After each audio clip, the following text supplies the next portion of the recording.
world is changing fast. New technologies are impacting how we think about products, services, and the way we live our lives. Nowhere is this trend more present than in financial services, where new business models and customer expectations are changing our conceptions about banking, finance, and the very nature of money. Welcome to Rebank, a visionary podcast about banking, fintech, and the future. The future of banking is here. Hello and welcome to Rebank. I'm your host, Will Beeson. Today we're joined by Lex Sokolin to talk news and current events. The fintech world is not taking the summer off. New developments are coming fast and furious, from fundraisings to product launches to government intervention. Banking for Brands startup Bond raised $32 million to capitalize on the exploding trend of B2B2C banking. Samsung Money launched, leveraging SoFi's infrastructure. If SoFi receives the national banking charter they're applying for, they could become the de facto leader in the banking infrastructure space. Kabbage and Intuit launched small business bank accounts as extensions of their already deep relationships into SMBs. And WhatsApp is trialing all sorts of financial services in India, just as Chinese fintech super apps are being banned from the country. For all of our past episodes and to sign up to our newsletter, please visit bankingthefuture.com.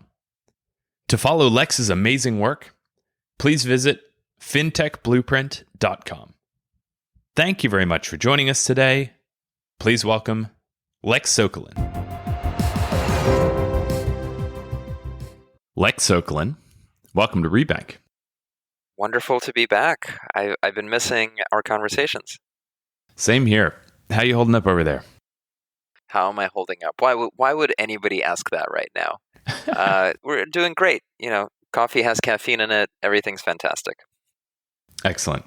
Well, I guess there's been a lot of fascinating recent stuff to keep us busy. So diving right in, I think there were some really interesting developments, news items over the past 2-3 weeks now since we last connected around banking as a service, banking for brands, call it what you want. Actually, going forward, I'm sure we'll call it more often banking for brands. It's a thesis that, I certainly had for some time now based on a decent amount of direct experience. And I think we've seen it continue to evolve in the market. It's effectively everything that, the brand credit card partnerships were decades ago to everything that Bancorp, and Green Dot, and a whole number of others had been doing for partners over the past number of years.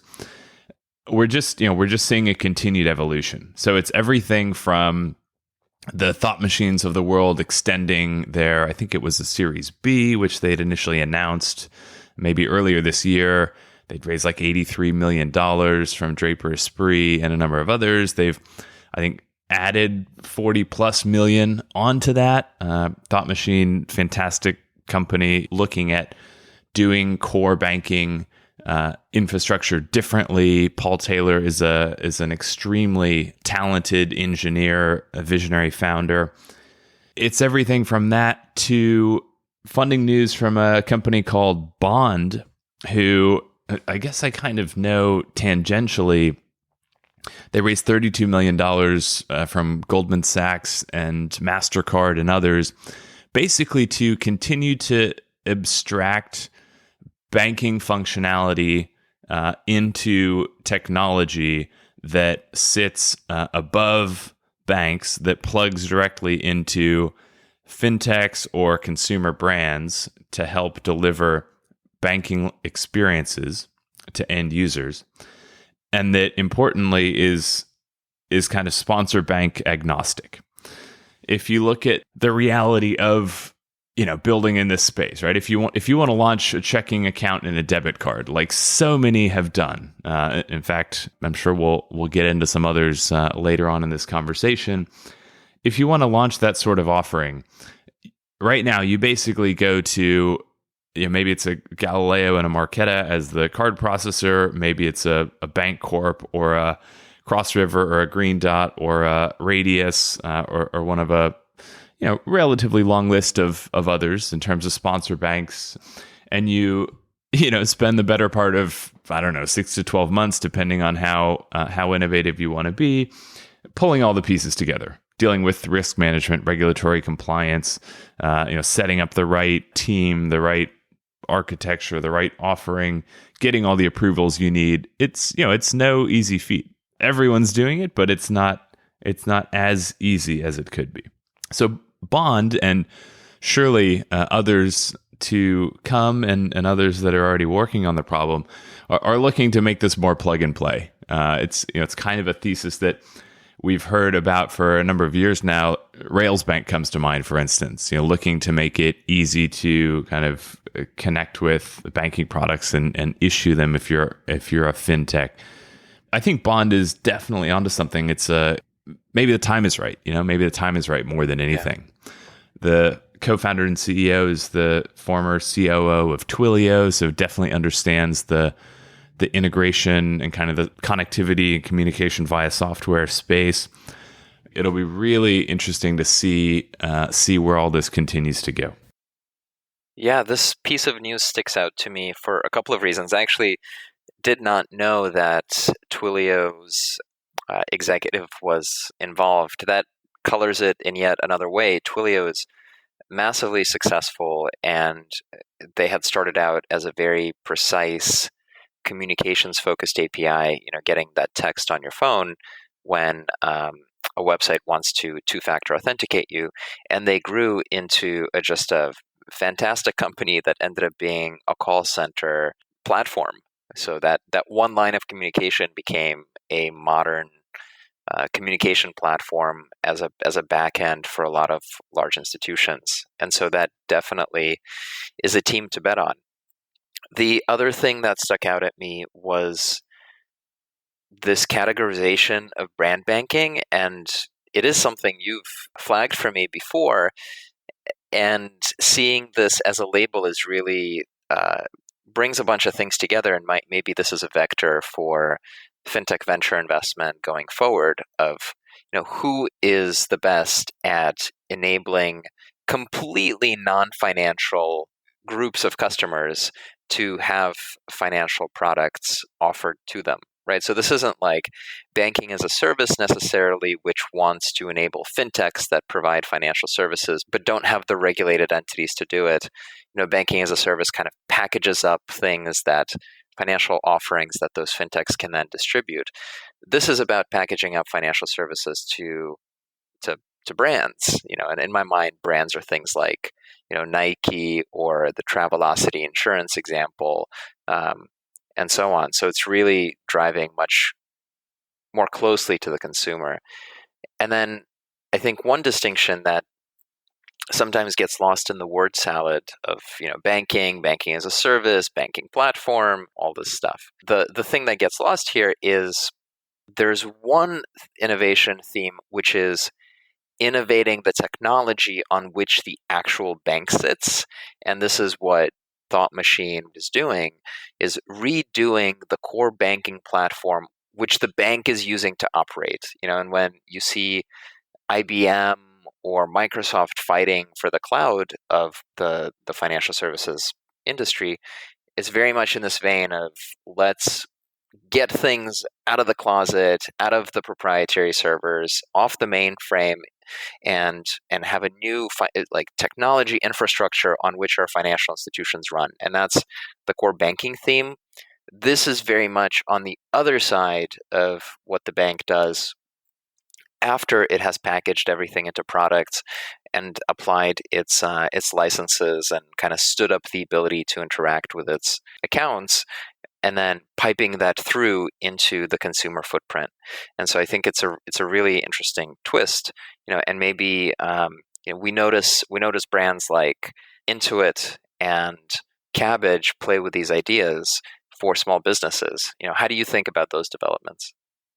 Yeah, definitely. I mean, firstly, important distinction. Glad you made it between the Thought Machines of the world on the core banking side, who no doubt are building some of this B2B2C functionality into what they're doing, and this kind of like pure play B2B2C software a la bond that's providing. I guess you could look at it from either direction. You could look at it from the brand standpoint and say they're providing a service to brands, i.e., linking them in a banking partner agnostic way to the infrastructure, or you could, on the flip side, suggest that they're allowing banks great routes into the next big consumer brand banking offering.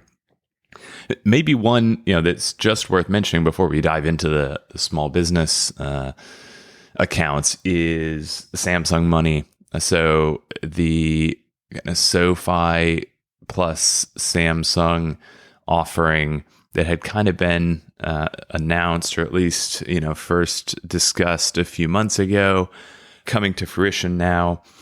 And I think it's just a good representative example, right? So Samsung, in this specific case, device manufacturer, already has Samsung Pay. So there's a concept of associating your card with the device and then using that device and NFC to pay.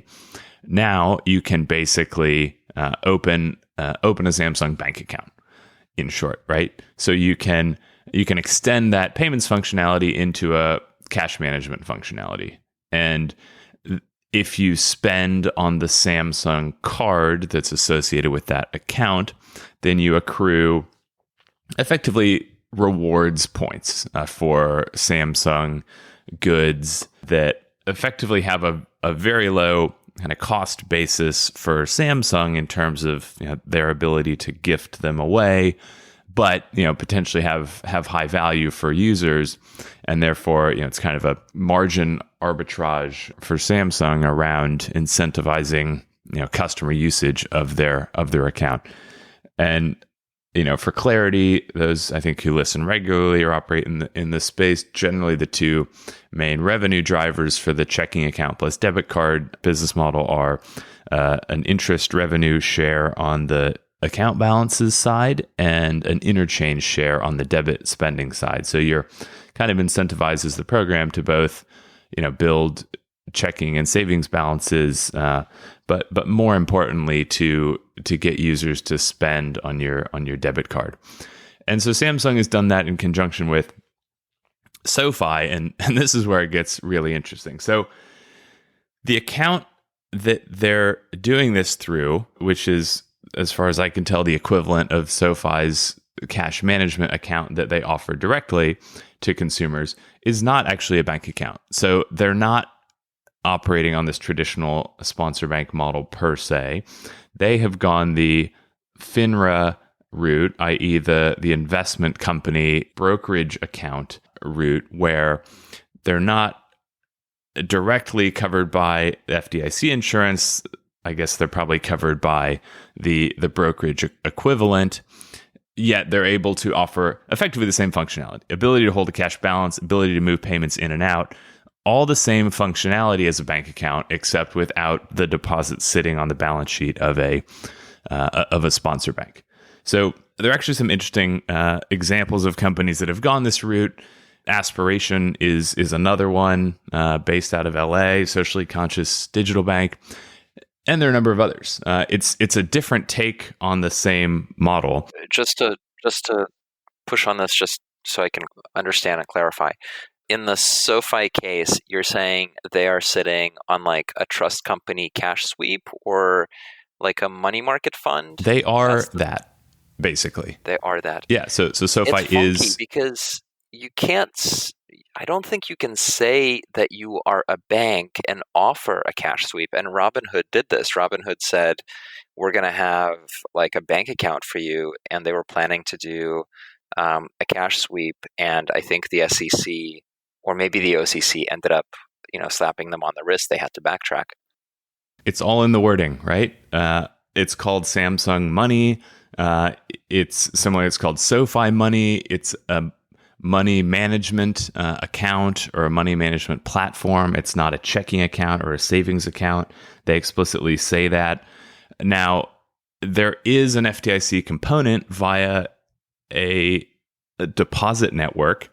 So, and this gets even more abstract for people that aren't deeply interested in this. But basically, the idea of generally smaller banks, community and regional banks, kind of coming together to, in effect, pool a balance sheet. So, maybe banks who are net deposit takers, making balance sheet available via this network so that the likes of, in this case, SoFi, can direct excess deposits, potentially in this case, all deposits, into this bank deposit network. So their deposits actually would be filtered through to FDIC insured banks. So the FDIC insurance would flow through from the moment that the deposits actually land on these banks' balance sheets.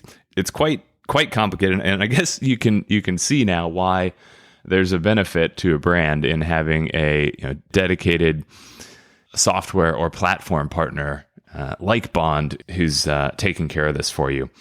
There's one last little twist that I think is hugely relevant here, which is SoFi having applied again for a national banking charter, or at least said they're going to. So SoFi a few years ago, I think, had gone the banking charter route. They'd ended up pulling their application. Varo, in the meantime, applied and has effectively been approved, from what I can tell, and I think are in the process of... Is it a bank charter or an ILC? Bank charter. I remember it is a bank charter because I remember Square was looking at doing an industrial loan company based in Utah, which is this fun loophole in the American regulatory regime, and didn't end up getting it. But Varo is just a good old OCC charter. Yes. Now, I don't want to misspeak because there are a number of regulators involved, but it's a genuine national bank charter. Gotcha. So fun fact about nationally chartered banks: as of last week, the OCC has clarified that they can custody cryptocurrencies. So just want to throw that in there. I think that's always an overlay I would be shocked if SoFi obtains a national charter if they didn't then take advantage of that opportunity. So anyway, just closing the loop here, SoFi applying for national charter. They acquired Galileo recently, which we talked about. We connected with Clay Wilkes, founder and CEO of Galileo, after that. Basically, in SoFi, you increasingly have the full stack, right? The technology part that's supporting Samsung as the banking for brands. They do now via Galileo the card processing and kind of the ledgering, which is a crucial part of the technology function of supporting these brand bank partnerships, and potentially in the not too distant future, a few years, may have a national charter, so they can actually offer bona fide checking and savings accounts, FDIC coverage, all in one place. So really interesting core piece of this trend here. Watch this space. Yeah, this is why people listen to the podcast, Will. I mean, this is the meat. I find it fascinating just, how for somebody to build this out is to put together all of these gears. And I guess there's an embedded question of how many layers of bundling the different gears. How much economics is there industry-wide for bundling these different gears into seamless consumer experiences? But what you're doing is you're aggregating the banks into APIs, and then you're aggregating the aggregators into a platform so somebody can plug in a module Stripe style without really ever invoking any of the underlying. And Stripe is obviously a fantastically valuable company, 40, 50 billion, whatever it is on the private markets. Is there the same enterprise value for a banking enabler? And I think we'll find out. But that takes us back to Intuit and Kabbage and their move into providing small business bank accounts. What happened there? So I think this is it's a pretty direct extension of the PPP experience, i.e., facilitating government lending to small businesses. Kabbage was already, big in the small business lending space. They started distributing these government loans, as did some others, Square and PayPal, I think. And effectively, this is something we were talking about a few months ago. the direct channel between the government, lender, and small business didn't really exist before. Kabbage was delivering these loans. Well, hey, there's actually a great opportunity using one of these platform partners, in the Kabbage case, Green Dot, to just launch a checking and debit type functionality for small businesses. They're already in the ecosystem. They're already managing their loan through Kabbage. So great upsell here. Makes a lot of sense.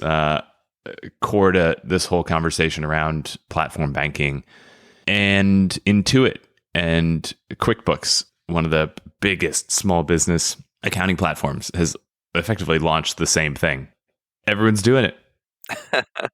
Yeah, so I think there's a couple of things to say on that. The first is, and you mentioned this to me prior to our conversation, is that the Kabbage account, like, it looks really good. This is a vendor that cares about small business in a way that is, I think, different from how a global universal bank would look at their small business channel.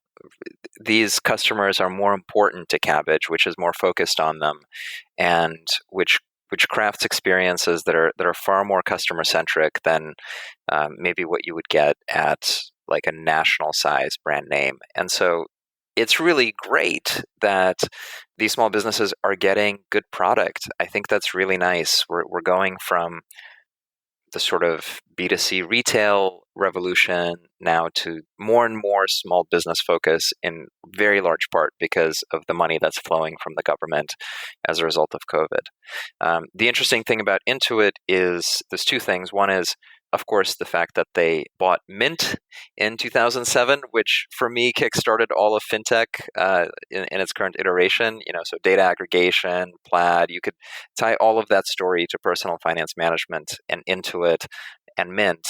And so there is this DNA of being on the leading edge of fintech themes. And then second is, I think a lot of investors, when they think about the lending category, they think upstream, like where does the marketing funnel bring in customers? And there is no better flow. Maybe Amazon's a better flow, but there are few places you would get better data about a small business than their accounting software, because you know their entire economics, and therefore you have the perfect information in order to do underwriting. Now, Amazon has slightly better information because they also know the traffic to that small business's product pages, so they know the revenue before the revenue hits. Square might know the information even better as well, because they're the point of sale device, and therefore they know how the money hits the bank accounts. They see all the economic flows, and they can model out the small business as well.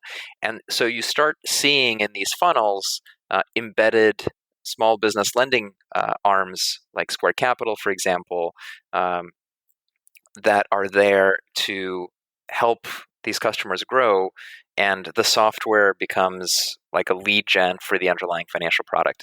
And so it's really curious to see this happen with Intuit, because it's like they've been on this journey for 20 years to end up offering bank accounts, and finally all the tech is there to make it super easy. So I think that's really interesting.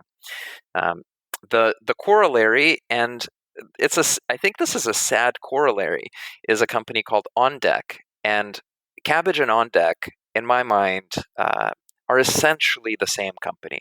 They underwrite the same types of small businesses. They write very similar sized checks.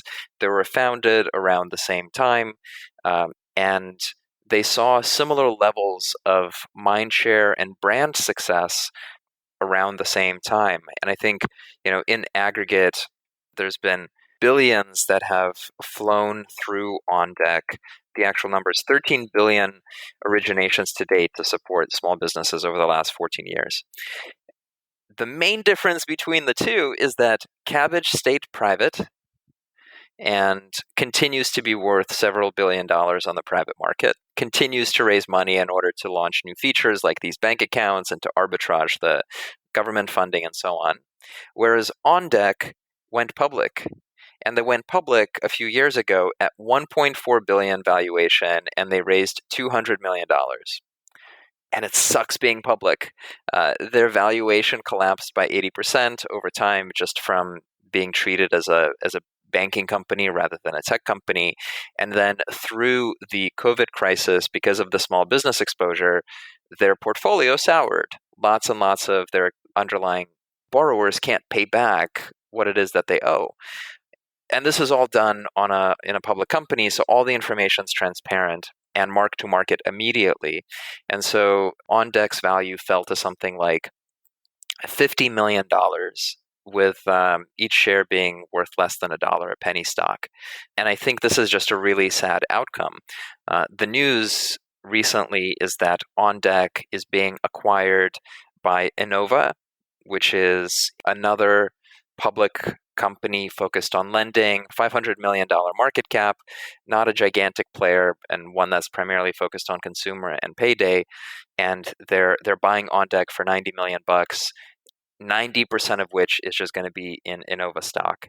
And so it just boggles my mind how different these outcomes were for OnDeck and for Kabbage, having followed a very similar journey, where the main distinction is being public, and just how destructive it has been for OnDeck to run a public company rather than having stayed private much longer. Yeah, well, I think the big takeaway here for me is that in some people's minds, it's cool to be a lender until it's not. You get a lot of money up front in terms of origination fees. It's easy to give money away, and then something like COVID happens, and it always does.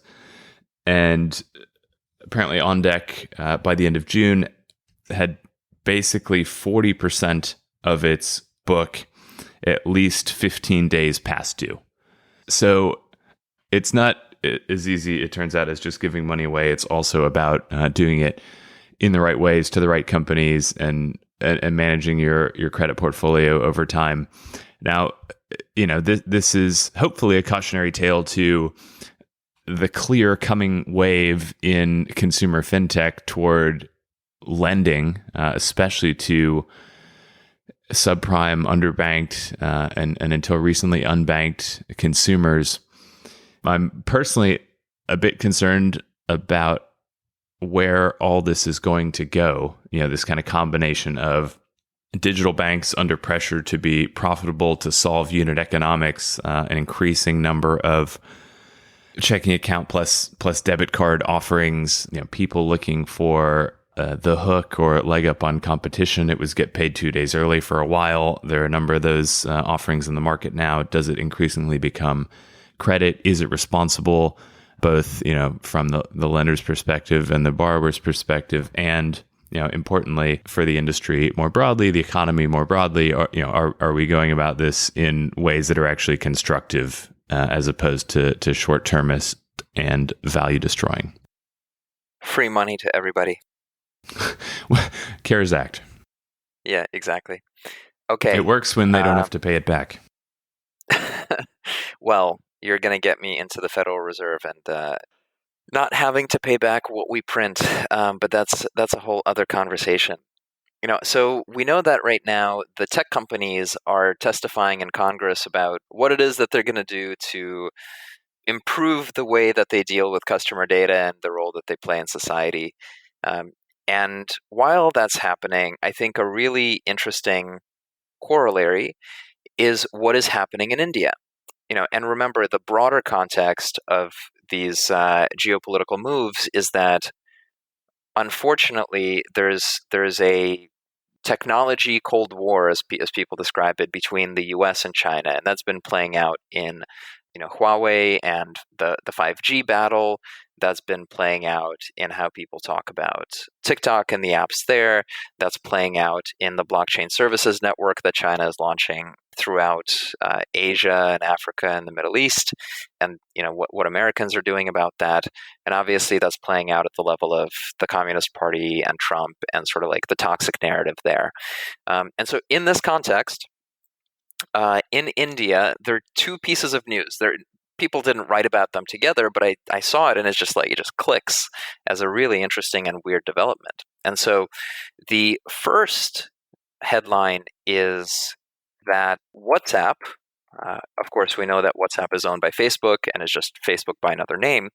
WhatsApp is piloting a project in India to deliver credit, insurance, pensions, all the sort of fintech stuff that it can for users in India. And you can think of Facebook trying to catch up to Ant Financial or Alibaba or WeChat, which are the Chinese technology financial services companies. Ant Financial is rumored to be having an IPO at a $200 billion valuation, right? So this is Facebook trying to catch up to the super apps and to do it in the regulatory environments where it can do that. We talked previously about it getting unceremoniously booted from trying to do this in Brazil. It's trying to do this in India because it can't do this in the US. There's like all of the Libra project as well. So WhatsApp is making progress in India to be the finance super app.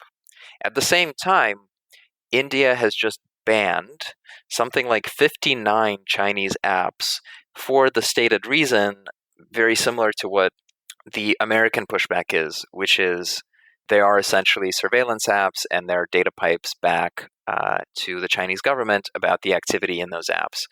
And so things like TikTok, which has a Snapchat-sized footprint and is massively popular all over the world, as well as things like WeChat, which is not Ant Financial and Alipay, it's the number 2 Chinese fintech payments app, also starts with the usability of chat, right? So WeChat is like WhatsApp in its chat functionality, and WeChat already has the credit and the insurance and the pension services, and it's just been banned in India with WhatsApp coming in.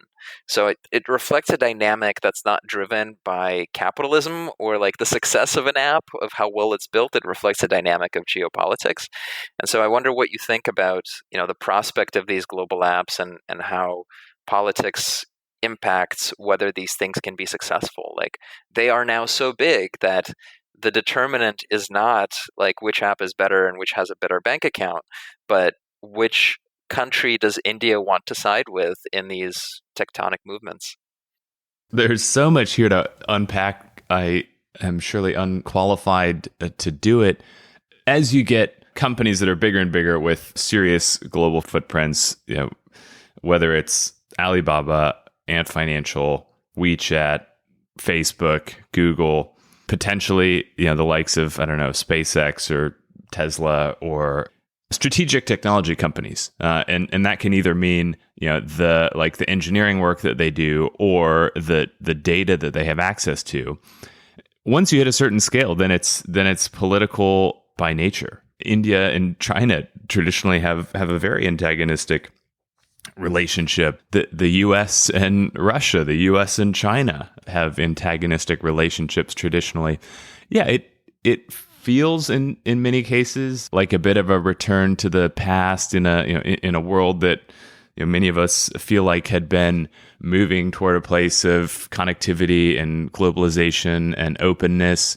But I think it's a reflection of one, the reality of the power of these companies and the data that they have access to, and a reflection of the broader, international political environment, which is one of nationalism and isolationism as much as anything else. We'll see to what extent crises like COVID, any potential large-scale economic repercussions of COVID, accelerate that isolationist approach, or potentially, given the resources and collective creativity that we have at our disposal, help move us in a more open direction. But it's a massive topic, and one that I'm sure we could link not only to all different areas of fintech and tech and crypto and DeFi, but other industries as well. Absolutely, I think that's a great existential final point for our conversation.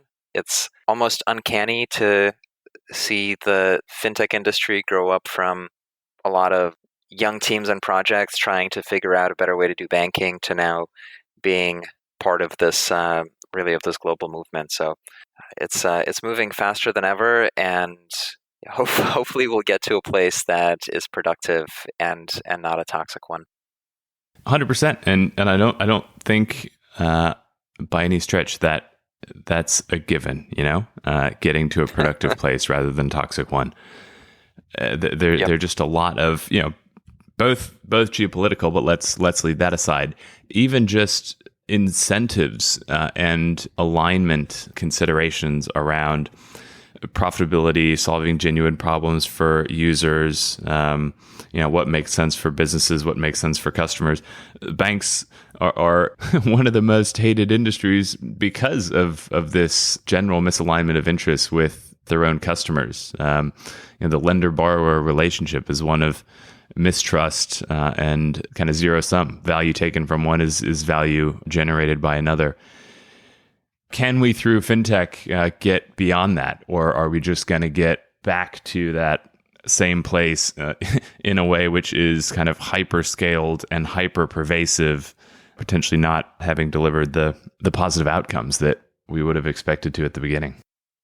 Yep, absolutely. All right, Lex, great to talk to you as always.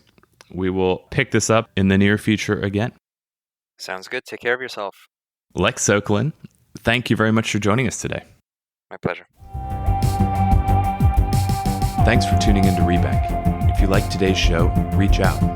Follow us on Twitter at Rebank Podcast and join the conversation. For more on banking, fintech, and the future, check out our regular content at www.bankingthefuture.com.